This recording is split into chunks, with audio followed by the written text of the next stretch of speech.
all you do for us, you could see your hand. Thank you very much. And every security operative, they tried so much, and that is why we are still alive now. We are very grateful to you. Thank you very much. Thank you very much.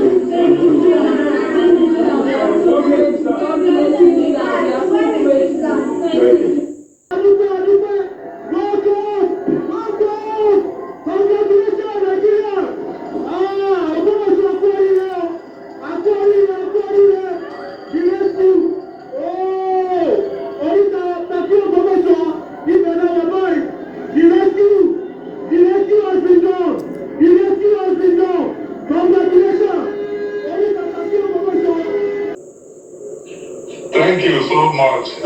It's such a big relief for all of us and for those waiting, for this past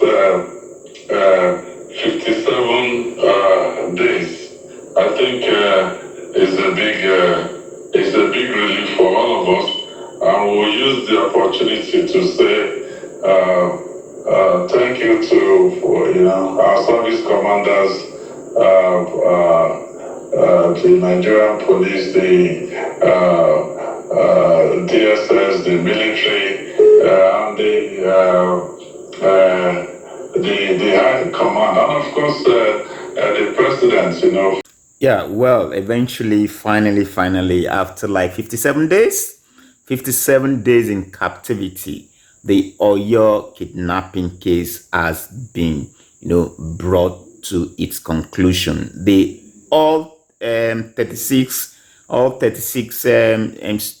children have been rescued, including about seven of their teachers. Today, is a good thing. I know that it's just so soon for any permutations, or maybe people start sending out different narratives as to why it took them this long. But for now, we have to just forget about that. Not like forget about that, so to speak, but perhaps maybe just pause that a bit and then just be happy and congratulate all the security operatives, the president, everybody that was behind this rescue, safe finally, and these kids have been brought back home safely. So that's what is important, at the moment. And then before we begin to give different narratives and colorations to this, can we just first and foremost be happy, and that finally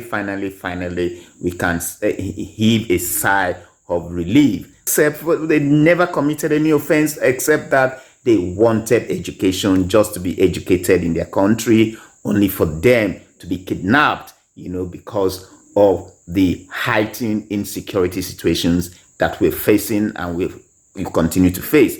But analysis will come in much later. Just be okay, be happy, and that finally, these kids have been rescued. So congratulations. And I just hope that they will profile these children and be able to, give succor to ensure that these kids are indeed, because they've been highly traumatized. And some of them will be suffering from post-traumatic stress disorder, PTSD. Hope they take care of the mental health of these children and the teachers, so that they ensure that whatever trauma, because they've been highly traumatized. It's not easy being in a dungeon for 57 days and not and that would not mess up with your mind. So what is the government going to do to ensure that they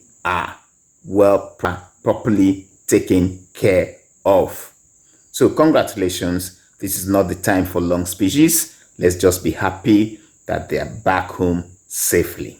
I still, we give God the glory, and then we strongly believe that as security agents will do the needful and bring these kids back to their parents. Well, I know that, but how do you also cure the trauma that they have gone through? Now, I watched a video where the animals, and I'm not going to mince words, every person who has contributed to insecurity in Nigeria is an animal. whether you've been sponsoring or you're directly involved, anyone who is involved in fostering and spreading insecurity in Nigeria, go and tell them that Big Daddy Chiori Cheru says they are animals. You're beasts. In fact, that's just an understatement. Because I watched the video which scarred my soul. How do you melt plastic on the backs of hapless, innocent children who don't know what you do? And they're screaming in pain. You tie their hands to their backs and you're melting a jerry can of plastic on their bare backs. Who does that? That is the zephyr of wickedness.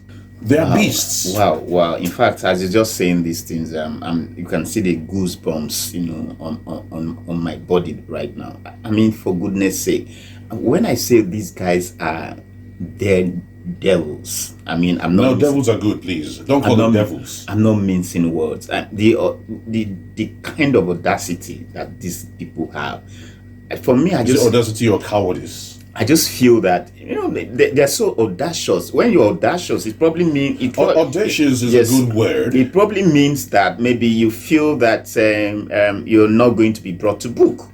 That's why you're so brazen in what you do. You do these things with impunity, knowing full well that nothing is going to happen to me. But maybe if you're in a society where even if you run into a hole, you will be hunted down. You'll be hounded and hunted down, and they will fish you out, and you have that at the back of your mind that you will be fished out. I think they will not be involved in this kind of stuff, because that would have been a kind of a disincentive for them. Because I just feel that because they feel that they can do these things and get away with it. Shinners, you and I know that they will be hunted down. But I mean, and you know that they will not, the beasts will not survive this ordeal, because, who's going to keep quiet and look at them? You think we're going to play politics with this one? I just don't Nobody understand. will. Why do you do this to kids? Why I say they are beasts is because if they were humans, okay, let's say I'm wicked, but at least I'll think there's a level to wickedness. For this one, whatever they call themselves, these children, Islamists or whatever, they are beasts. These children have been there for 13 days. Today making 13 days. Yes. How come rescue team? I'm not saying behind the scene effort is not done. Some efforts have been made. Yes, but the thing is that 2 negotiators were sent in and they killed them. You can imagine now who kills negotiators in this world? So I don't anywhere in the world. How do you? Where these guys? Where are they from? Are they Nigerians? They are not Nigerians. So how do they even get into our soil? This is certainly very un-Nigerian. You have a lot of these Malians and pockets of Somalis. See, and all. This is the issue we talk about with. I know they'll say this is a security issue, and then whenever it gets to security issue, they'll tell you. You won't keep quiet until it gets to you. They'll tell you to. Sorry. I need to say something. Nigeria should begin, but if you begin to create a situation where Nigerians become hopeless in the leadership of the country, and then result into self-help. And Nigerians don't believe that most security agents are capable of taking care of them, of making them feel safe. And that's why when they accost maybe criminals, you see them taking laws into their hands, because they don't believe that if these criminals are handed over to the law enforcement agent, and that they were going to get the needed punishment, the sledgehammer, befitting whatever crime that they have committed. And then you see Nigerians taking laws into their hands. So there has to be the reorientation here. Should just be that when things happen, where, for example, these children have been in captivity for 13 days, for little kids to be in the dungeon of kidnappers. You talked about the PTSD, the trauma of these kids, what they will be going through. These kids may come out of this dungeon now, and then some of them may not be able to even fit into the society. They'll not be able to function normally anymore. Should try and nip these things in the bud.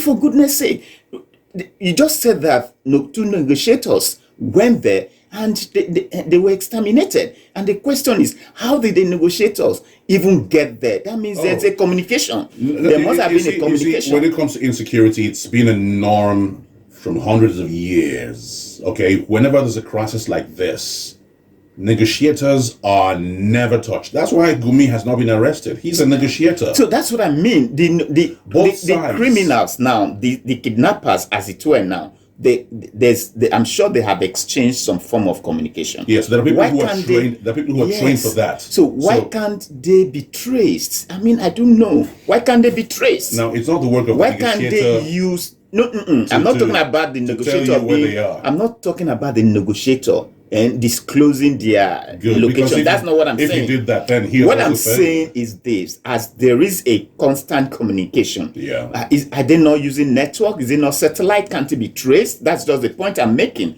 I mean, can't these people be put on serious surveillance in such a way that a signal can be picked up and these guys can be traced? Because it's too long. How long are they going to wait? You just been an illustration, very graphic, how they were melting plastics on the bodies, of children. How traumatic do you think that kind of experience, will be? So how long are they? I mean, what happened last time? Yes, the beheading past. So are they waiting until these children are exterminated? Is that what I mean? 13 days is already very long. How do we know those who have not died? Because most people are even accusing the leadership. When I say leadership, I mean the president. That by now the president should have looked for a way of even visiting the parents, at least for that optics, even if it's for the camera, whatever it is, at least to show that the president. I mean, if this kind of thing cannot happen in the US and you see the president of the United States of America visiting, in fact, is it not here that they said when the stuff that happened in Plateau and then the president went there and could not even go to the homes of these people, the mother of that boy had to meet the president at the airport. So the optics is not nice. So we need to